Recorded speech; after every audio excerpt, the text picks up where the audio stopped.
Hello students, welcome to our online classes. Or according to our online class, our running topic is part of speech. हमारा जो अभी topic चल रहा है वो हमारा है पार्ट ऑफ स्पीच। और पार्ट ऑफ स्पीच में हमारा नाउन, प्रोनाउन, वर्ब और एडवर्ब क्लियर हो गया। आज हमारा जो टॉपिक है वो है प्रीपोजिशंस। आज हमारा टॉपिक है वो है प्रीपोजिशन। अब इस प्रीपोजिशन ये होते क्या है, तो पहले हम इसे समझते हैं कि in a sentence a preposition is a word placed before a noun or pronoun to show its relation with another noun or pronoun.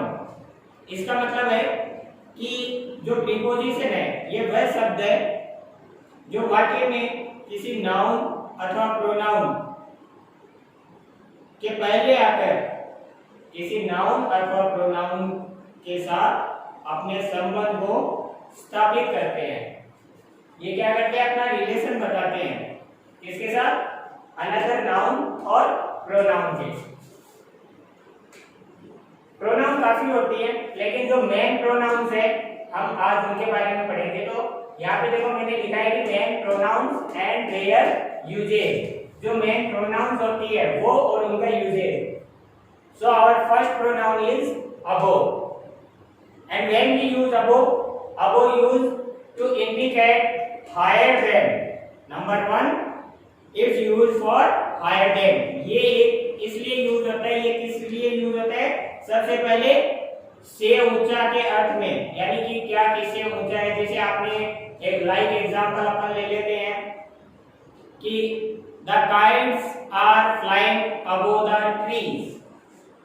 The kites are flying above the trees. तो यहाँ देखो काइट जो है वो किसके ऊपर है, tree से ऊपर उड़ रही है, तो वो इंडिकेट करने के लिए। नंबर 2 इसका यूजेज होता है सुपेरियर इन रैंक।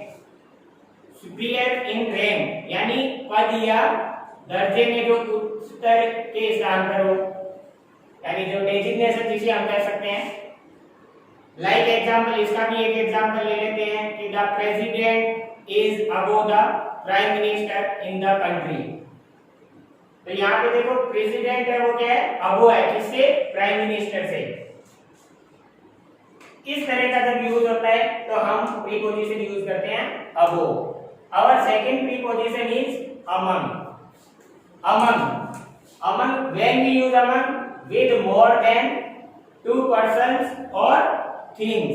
among का यूज कब करते हैं, 2 से अधिक व्यक्तियों या वस्तुओं के लिए, और विशेष तौर पर ये एक समूह के लिए, जब कोई ग्रुप होता है उसके लिए जब यूज करते हैं तो हम among यूज करते हैं। ओके, अब इसका अगर हम एग्जांपल लें तो एग्जांपल के तौर पे हम ले सकते हैं कि he divided his property among his 5 sons. He divided his property among his 5 sons. कि उसने अपनी जो जमीन जायदाद है वो अपने 5 बेटों में बांटी।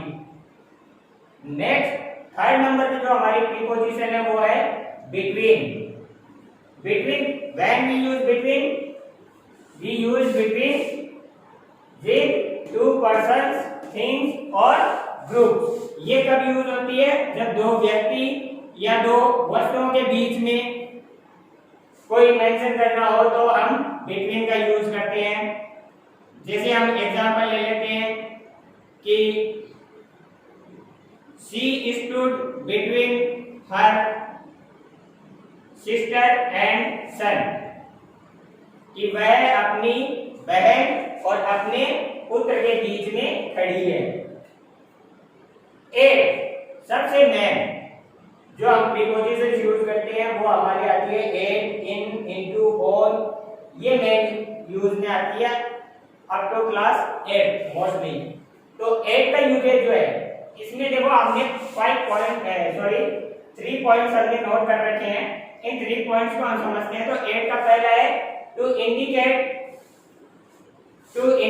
ए पॉइंट ऑफ टाइम, यानी समय बिंदु को इंगित करने के लिए या समय बिंदु को दर्शाने के लिए, जैसे घड़ी का निश्चित समय है, दिनों और नामों महीनों का है, तो ऐसे जो भी होते हैं उन सबको शो करने के लिए एट का यूज लेते हैं। लाइक एग्जांपल ले लेते हैं कि the sun rose at 6 AM या he will come back at sunset। Second है to show speed, rate and temperature, जैसे गति, वस्तु के भाव और तापमान, इनको बताने के लिए भी एट का यूज करते हैं। जैसे आपने कभी सुना होगा किसी गाड़ी की स्पीड की बात करते हैं तो क्या कहते हैं कि वो गाड़ी जो चला रहा था तो अपन क्या कहते हैं कि she drove her car eight 70 kilometre per hour, कि वह अपनी गाड़ी को 70 किलोमीटर प्रति घंटे की रफ्तार से चलाता है। थर्ड है to indicate the place in which something और somebody was and will be, यानी कि उस स्थान को इंगित करने के लिए जिसमें कोई वस्तु, व्यक्ति स्थित है, था या फिर रहेगा, ऐसी जगह को अपन शो करते हैं तो हम उसके पहले प्रीपोजिशन एक यूज करते हैं। जैसे mister Mohan is at his office, तो देखो यहाँ इन यूज नहीं हुआ है, एट यूज हुआ है। What is the difference between at and in? This is the main points we mentioned here. Okay? तो इस तरह से एट हो चुका। अब जो नेक्स्ट हमारी प्रीपोजिशन है वो है हमारी in. So when we use preposition in we use before the name of months, seasons and year. Number 1 पे हमने लिखा है कि किसके पहले, जैसे मंथ्स के नेम है, सीजन्स जितनी भी ऋतुएं हैं उनके नेम्स के पहले, एंड ईयर्स और साल के पहले। Before period of time for future, देखो ब्रैकेट में यहाँ पे दिया हुआ है मेरा फॉर फ्यूचर, कि समय से पहले, लेकिन कौन सा समय, फ्यूचर का। जैसे एक एग्जांपल दे देते हैं इसका, I shall be back in an hour। देखो यहाँ पे shall यूज हुआ है, shall से पता चलता है कि this is the future sentence. So I shall be back in an hour, तो ये देखो फ्यूचर की कर रहे हैं और टाइम, पीरियड ऑफ टाइम भी दिखा रहे हैं। नंबर 3 में before, morning, evening, afternoon, night, इनके पहले भी हम प्रीपोजिशन इन का यूज करते हैं। To indicate something in a surrounding place, to indicate something in a surrounding place, इसका मतलब है कि किसी यानी किसी, हिंदी में कहेंगे उसे किसी परिवेश में किसी वस्तु या व्यक्ति का होना, वहां पर हम इनका प्रयोग करते हैं। जैसे वी लिव इन इंडिया, हम इंडिया में रहते हैं। There are clouds in the sky, तो इस तरह के जो सेंटेंस होते हैं उनको इंडिकेट करने के लिए हम प्रीपोजिशन इन का यूज करते हैं। नंबर 6 इनटू का यूज कब कब करते हैं, तो सबसे पहले है टू टेल द डायनेमिक्स, यानी गतिशीलता बताने के लिए। गतिशीलता का मतलब है कि किसी चीज के अंदर की ओर गति करना। जैसे मान लो कि आप बुक्स, अपनी नोटबुक या बुक बैग के अंदर रख रहे हो, तो कहते हैं ना I kept my book into my bag. Into यानी जब एक स्थान से दूसरे स्थान पर चीज अपनी जगह बदलती है तो हम इनटू का यूज करते हैं। नंबर 2 चेंज द कंडीशन और showing the result of the events, यानी दशा में परिवर्तन या घटना के परिणाम को दर्शाने के लिए। अब आप ऐसे नहीं समझोगे तो इसका मैं एक एग्जांपल आपको बताता हूं कि इसका एग्जांपल हम लेते हैं कि when he saw his mother he brushed into tears, कि जब उसने अपनी मां को देखा तो उसकी आंखों से आंसू बहने लगे। इस तरह के जो सेंटेंस है तो हम यहाँ पर इनटू का यूज करते हैं। फिर नंबर 3 है to the time of period, समय की अवधि के साथ, यानी समय के अर्थ को बताने के लिए लेकिन समय की अवधि के लिए। अब आप के लिए एक एग्जांपल ले लेते हैं इसका भी कि he often works late into the night. अब यहाँ पे देखो उसका काम करने की अवधि बताई गई है, कब तक, देर रात तक, लेट नाइट तक वो वर्क करता है। नंबर 7 पे हम लेते हैं प्रीपोजिशन हमारी है on, and we use on to indicate the position of a thing covering or forming part of a surface। यानी जब कोई वस्तु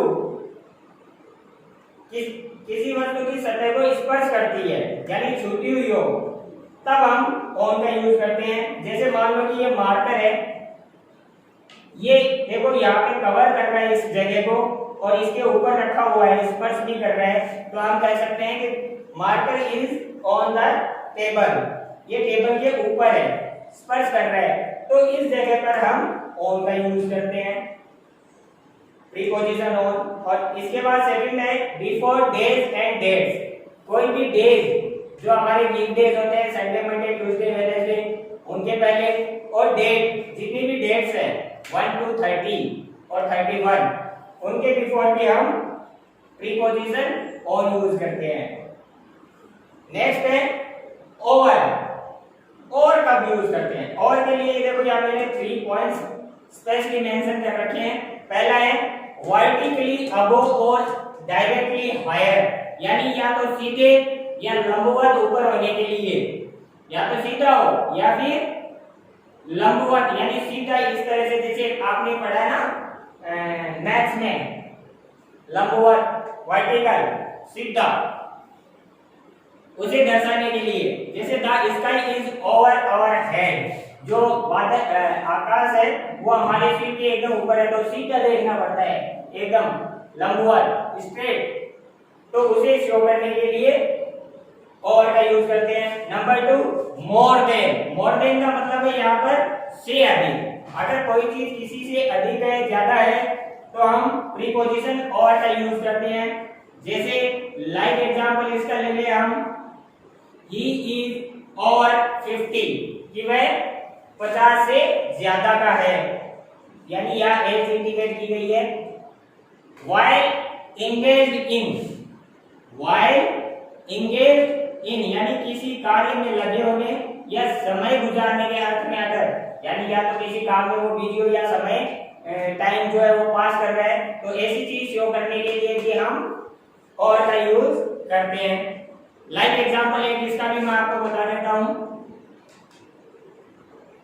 कि किस तरह से इंगेज वाला है। We settled the quarrel over a cup of tea, we settled the quarrel over a cup of tea। तो यहाँ देखो और का यूज हुआ है। लास्ट है हमारा जो सिंपल प्रोनाउंस है, उनमें जो हमारी मेन प्रोनाउंस में लास्ट है वो है अंडर। अंडर हम कब यूज करते हैं, to indicate the meaning below the surface of something. जब कोई चीज किसी चीज के नीचे, यानी ये नीचे के अर्थ को दिखाने के लिए है। जैसे the dog went under the table, the cat is sitting under the chair. तो इस तरह के जो सेंटेंस है वो हमारे इस प्रीपोजिशंस में आते हैं। तो इस तरह से आज हमारा ये पार्ट ऑफ स्पीच का प्रीपोजिशन टॉपिक कंप्लीट हुआ है। अब जो बचे 3 टॉपिक है वो नेक्स्ट वीडियोस में है। Thank you.